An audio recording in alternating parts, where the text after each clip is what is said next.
We have a 2011 Jeep Grand Cherokee Limited, or the Overlander is the V8 with 5.7. It makes no difference. But it does make a difference is that it has a dual AC settings, and the left side and the driver's side, the vent remains open. So if it's this is the button here that has to close the exterior door. That's why you get the fresh air. That's the problem down there with the gear being busted.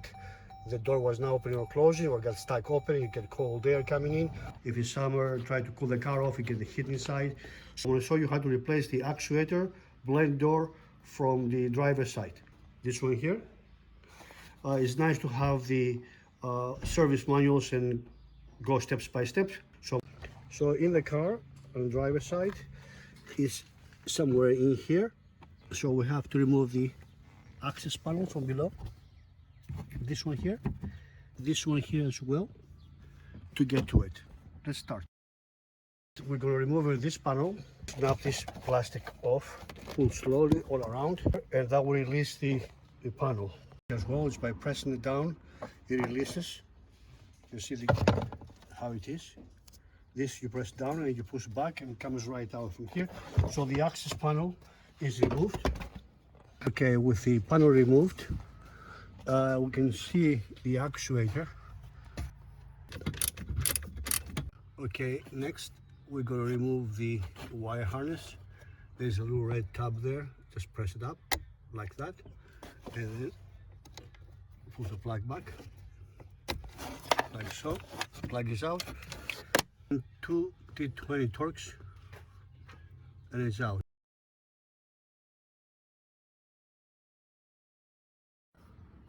Okay, so from what we're seeing here, the gear part is broken. This is the new gear that will go on here. So the actuator is good, just the gear is broken. So we'll have to remove this and install this to catch the door open and close. So that's the problem. Have to be there like that. So very important to align it properly. Okay, we're going to test the actuator before we put it in. The gear is on, and we'll press the circulation button. This is the button, and see if that works out. And we can see that now turns. That means he opens the door on the front for fresh air, or close it if you want to keep the air in the car. So the unit works. We just have to find the perfect medium right now where the gear belongs and install it. 2 screws right now, plug the harness, we test the system. Okay, we're going to try it now. We're going to turn the system back on and see what happens. And we're going to press the button here, and we're going to see if we can see any difference. You see the gear is moving right now. Very quiet. Then we'll reassemble it. And now we're going to put the crash plate on. We have a 4.8mm bolts. Okay, now we're going to put the panel on. Line, just press, and same thing on the other side. Good.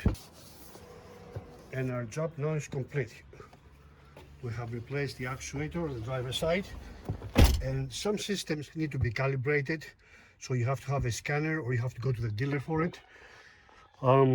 Some cars, by disconnecting the battery or taking the fuse, it might help it. So we're gonna open the hood, find the fuse, remove it just in case, and then we're gonna start the system.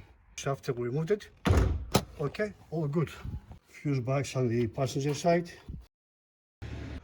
and allowed it 5 minutes, and then put it back in. And we're gonna start by turning the ignition on and let the system calibrate itself.